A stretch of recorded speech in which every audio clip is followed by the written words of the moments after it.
So we have Margaret McGuffin here today. If you can give us a little introduction about yourself and what you do. Hi, I'm Margaret McGuffin. I'm the CEO of Music Publishers Canada. We're the trade organization representing music publishers in Canada, both the multinational and the smallest publishers in Canada, from all across the country. That's awesome. So tell us about how you actually got involved with music publishers and your rise to the CEO position. I've been working in the industry for quite a bit of time, and I've worked on the label side and on the music publishing and songwriter side. Many years as a consultant and many years involved in making sure royalties are collected for all kinds of creators and labels and music publishers. And 5 years ago, I was asked to join Music Publishers Canada, and it's been the best job ever. That's awesome. That's good to hear.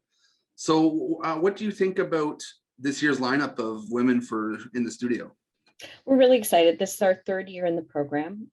We have a really interesting group of producers who have come to this program from many different paths. So they're from across Canada. There's 10 of them, and they come from different types of music and different types of backgrounds in terms of producing. Some come with very extensive technical skills, whereas others started producing because they couldn't get the sound they wanted in the studio. And that's led them to produce then for others. So it's a great group. We hope you can meet them. Well, we've already interviewed a couple of them. I think we're going to have a total of 4 by the time we're done. So it's been good so far anyways. That's great. Mm-hmm. So when you stepped into the role of CEO, did you have any self-doubts, and how did you overcome them?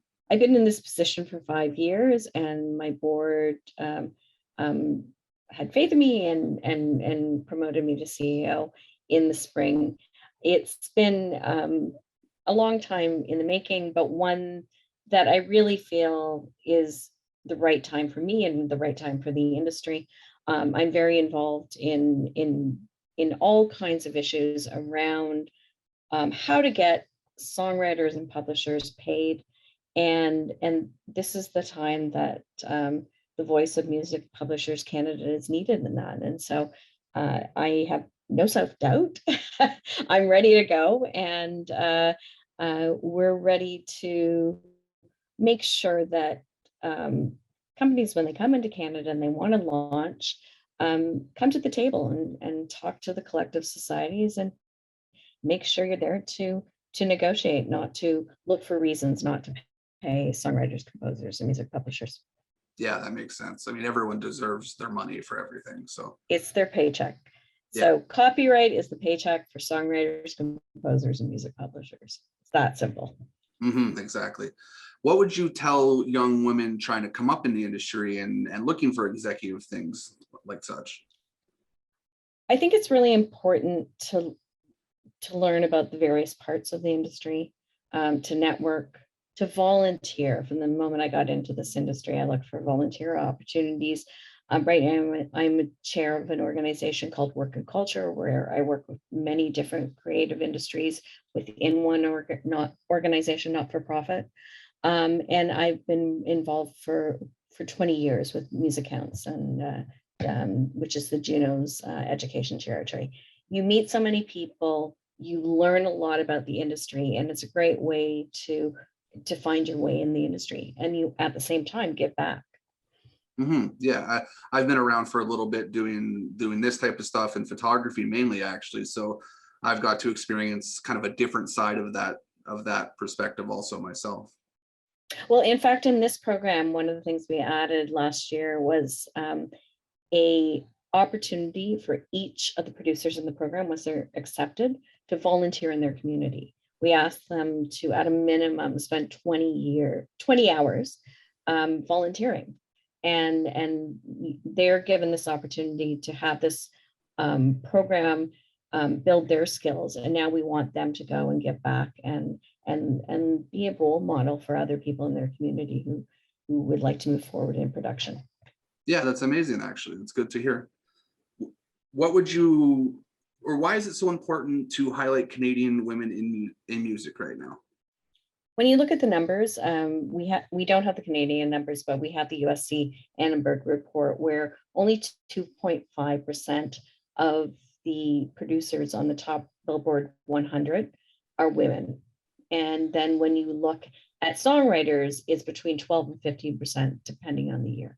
That's really low compared to other industries. And when we're looking at gender equity, it's even worse when you start looking at songwriting and producing.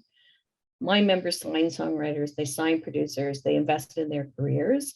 And we need to be looking at how there are more women and gender nonconforming producers in these roles. Why is this happening? We need to explore this, we need to break it down, and we need to provide opportunities. Oh, I didn't realize those numbers were as small as they Yeah, were. they're really low. They're Yeah, unbelievably low.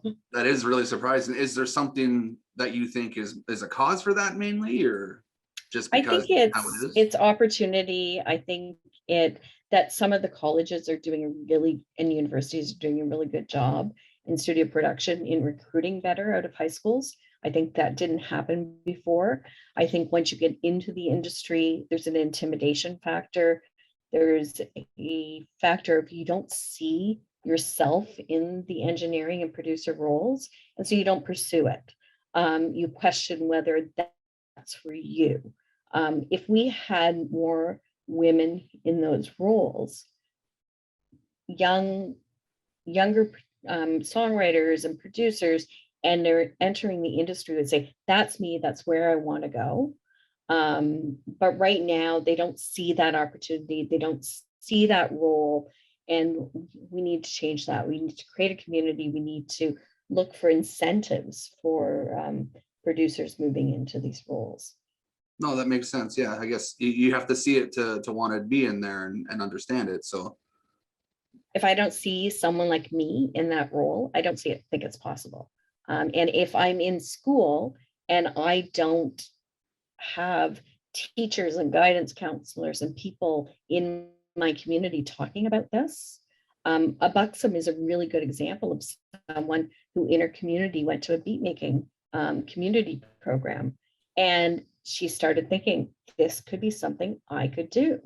And now she's here, and she's like widely acclaimed and growing day by day in terms of all the different things she's doing creatively. yeah, we're actually trying to schedule her for an interview right now too. She's amazing. You should talk to her. But yeah, the We love scheduling's been talking to hard, her. so that's definitely one of the ones we're looking forward to. Yeah, that's great. So what are your hopes for this project, for like currently and for the future? So right now we've had different partners come on. In our first year, it was Ontario Crates who helped us in this first group of 5 together 3 years ago. Last year we grew to 8, and Factor and the Canada Music Fund joined us. And this year we have RBC joining us as a partner. This allows us to grow the program and provide more resources for the producers. The program is a 7-month program that focuses on technical skills, financial literacy, music business skills, branding. The different producers are coming in for different reasons, but they all stay and benefit from the community we're building. It's really important that once you come in this program, I often say you can't leave, because we're always bringing in the producers from the past years to interact and network. And what we hope is everybody keeps talking. One of the best parts of this program is just watching the group interact with one another and talk about the tech they're using and talk about their projects. Those kind of discussions are going to hopefully continue well past the 7 months of the program. Yeah, so you're really trying to build an actual ground roots community for everything that they can come into. And so if you have a project and you're having a challenge, let's go to a group who understands exactly where you are. Yeah, no, that makes good sense. And it's nice to see something like that coming up. Yeah, and it's not just women we bring into the program as mentors. We look at a really wide range of mentoring opportunities, people who support what we're doing. We're also, you'll notice we're also looking at financial literacy and music business skills, Because once you move from being an artist, songwriter to being a producer to possibly owning your own studio, you're moving in a different direction where you have, as an artist, you may have a team around you, you may have a manager. You suddenly, as a producer, need to be scheduling, you need to be running the financials of a studio or your career. And so we're hoping to balance out what people are talking about in this program. We know they're here for the tech. We know they want to talk about the creative, but we also want to start talking about the need to set up a small business. Yeah, and that's very important. Like myself, Hidden Beats is a corporation on its own. Yeah. And I realized very quickly all those small things add up that you don't realize. And I was the guy just taking pictures for a while, but now I have to, schedule, and I have to financials. I do all those exact same things. So I'm very aware of how necessary that is. So it's good that that's a big component of your program. And you did that. And I think a lot of people enter into the side and don't understand that. And if we can give a preview on that or build on the skills they already have, they're going to be better set up to deal with the next couple of years. Very much so. I wish I had more knowledge when I first went into it, because I definitely fumbled. Yeah, I think it's something we need to talk about in the music industry generally, about providing more resources in this area, and more networking and understanding. The creative will always be the core of what everybody's doing here, but we also need to make sure everybody's got the best support network to set up the infrastructure they need to move past their initial launch into their career. Now, has COVID and the pandemic hurt the program any, or has it changed it any way? That's the best question. So last March in 2020, we're about to take in our second cohort, and COVID hit. So what do? We sat on it for a few weeks. We picked the cohort, and then we're like, what do we do now? This is continuing. It's actually been a really great boost to the program to go virtual. We're able to offer a lot more programming at a lower cost. It will never replace the in-person being in a studio together or networking, and we want that to be part of the program as we go forward. But I think we will always have a hybrid blend of virtual and in person, because there's just so many people we can access in Canada and around the world who can be mentors to this group. So it's actually been a really great learning experience, and something we'll actually capture and keep going with. Well, that's good. I mean, COVID definitely has hindered a lot of people, but if you can grow with it, then it makes for expanding and doing different things a little bit more interesting. Yeah, we're really excited about where the program can go in the future. And I really, really, really wish we could get into a studio and be in the same room, but we're not quite there yet. In time, it's getting there. It's getting there. So as the CEO, what are the goals that you hope to achieve in your tenure in this position? Music Publishers Canada is primarily an advocacy organization. We're really interested in making sure we have strong copyright and broadcast policy in Canada, which everybody's eyes glaze over when you start talking about copyright, blah, blah, blah. But the underlying message in this is, if we don't have strong copyright laws in Canada, songwriters and composers and music publishers just aren't going to get paid. So we need to make sure they're getting paid. We need to make sure we're coming out of this COVID and looking at how we pay our creators, and that's our number one priority here at Music Publishers Canada. But we're really hoping to get back to travel too. Over the last 5 years, we've launched a really strong export program where we take songwriters to song camps and publishers to B2B international conferences. And we want to get back out on the road. Canada is a great music country, but our songs are getting heard around the world. And we just really, as songwriters, composers and music publishers, need to get out there and continue to make sure the rest of the world knows about our talent. We've been interviewing a lot of Canadian artists actually, like with Hidden Beats. So we've got to experience from coast to coast all kinds of different amazing artists that some people just haven't heard, and we're trying to get that out there for them as much as we can.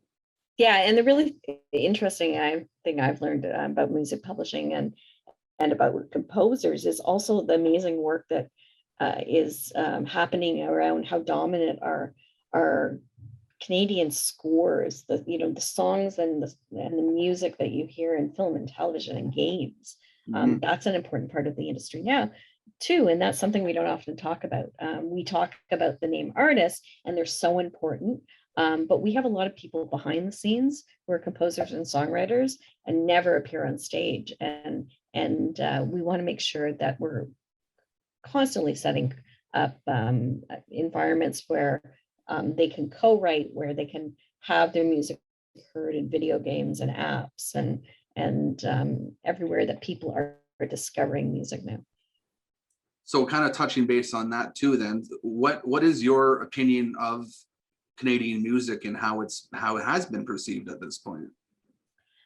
I think people will understand how international we are, but they talk about a few top names. All these artists are amazing. I think what you need to do though is scratch the surface and just talk about all the other people in the ecosystem who are out there internationally.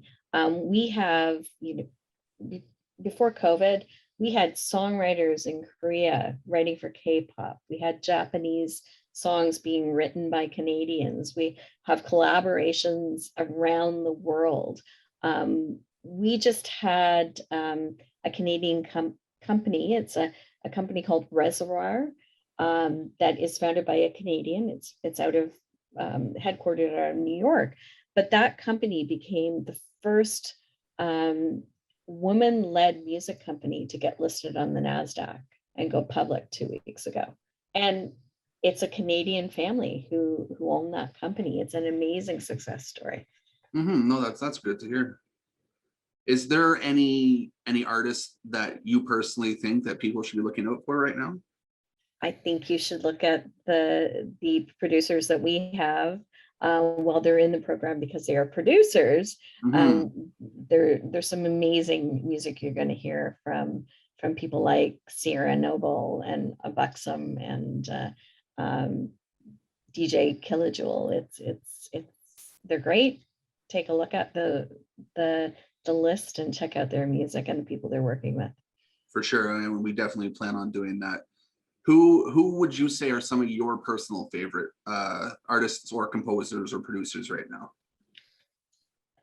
Can't pick them. You can't have a favorite child. Well, maybe not necessarily in the program, for instance. How about just outside, like a Canadian artist that you like? I have to say I'm a big fan of the group Cave Boy, and Isabel Banis was in the program last year.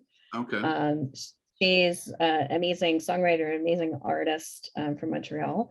But she also just became one of the first women in Montreal to open up a studio, which is very cool. So nice. Yeah. That happened right after the program. So we're really proud of her. Yeah, that's always a bonus. Yeah. Okay, so we're just about done here, but is there any parting words of wisdom you could give to up and coming musicians, producers, artists, anything of the sort? I think everybody should take a look at what their provincial association is doing in terms of programming and networking.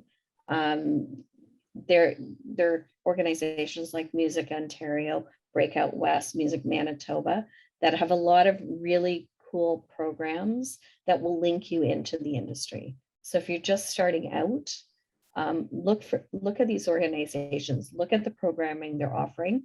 There's something for more experienced artists, but also really emerging artists who are just coming out of school and looking at what they need to do next. You need to expand your network. You need to meet people, and this is a really great way to get started.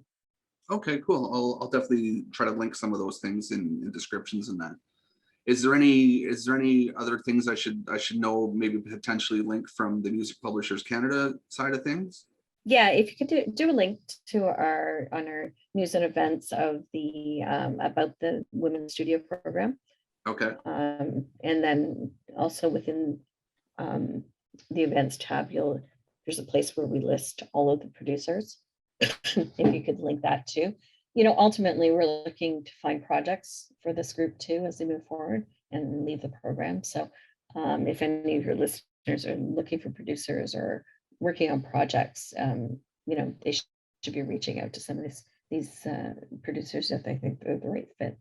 I'm actually partnered with one of the bigger promoters in Ontario right now, and he promotes across the country. Really, he's doing his first US tour with a comedy duo, and I deal with musicians all the time, so it's definitely information I can add to their Yeah, and we have the list of the 3 years of the program there.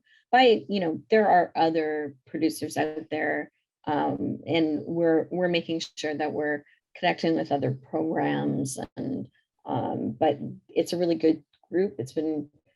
We have some great volunteers. We have the lead mentors are on this are Vivian Barkley from Warner Chappell, Michelle Pack from Sony Publishing, and Cheryl Link from Peer. And they've, really worked hard in the jury process to make sure we've got really strong people taking advantage of this program. But also they help us to make sure we get the mentors that allow them to, meet the right people. So, but, that's the program ends in January, and we want to continue to be pushing people out to talk to these great producers. For sure.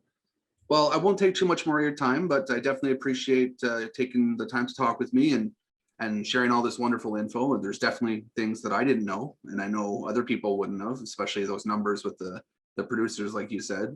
Yeah. So and feel free to edit me out and feature the producers. They're much more interesting than I am, but ideally I want to do a series. So I want to have we're going to get 4 producers in you, so I want to make it a week-long thing to try to really boost up more knowledge base around it. So if you need anything else from us, thank you so much for paying attention to this and talking to the group. I think you'll get more music quotes out of the rest of the group, but it's nice to hear things from your side of it too, because not a lot of people actually get that knowledge base. So yeah, I've been around for a long time. Hopefully now I can give back and design programs that I think are important, and I think the rest of the music publishing industry thinks it's important too. So you can start pushing passion projects and make sure people pay attention. So that's the benefit of my job right now. Yeah, that's great. Well, I'm looking forward to seeing more stuff come from the programs and to witness everything that you're doing. Okay, well, thank you so much. Thank you very much, and I hope you have a good weekend. And I apologize that this has been so hard to schedule. So oh no, that's fine. I'm used to. Thank you for hanging in there. Yeah, I'm used. I work with I think 11 different PR companies right now. So of course, there was my camera just because it's so difficult. But I'm used to scheduling conflicts, so I'm definitely aware. Okay, well, reach out at any time. We've got a really interesting program coming in the fall too. We're working with the Indigenous Music Alliance on a training program about Indigenous songwriting protocols, which is going to be really interesting to look at, and I think something a lot of people need to be thinking about. I'm actually half Indigenous myself on my dad's side, so those things are actually very much of interest to me. Yeah, we're working with Shoshana, Kish, and Mandariyum with the Alliance, and they put together. It was a fully Indigenous-led process. We helped get the funding and put things in place, and we're going to be offering the training, but the whole middle piece about what should be in the report and what should be in the training came from an Indigenous-led group. So maybe something we want to talk about in a few months once it'll be coming out in September if you watch our socials. Yeah, and if there's anything that Hidden Beats can do to help promote or anything, I'm completely into working with that. That's great. Awesome. Great to meet you. Yeah, nice to meet you too, and you have a good night. Okay, thanks. Bye.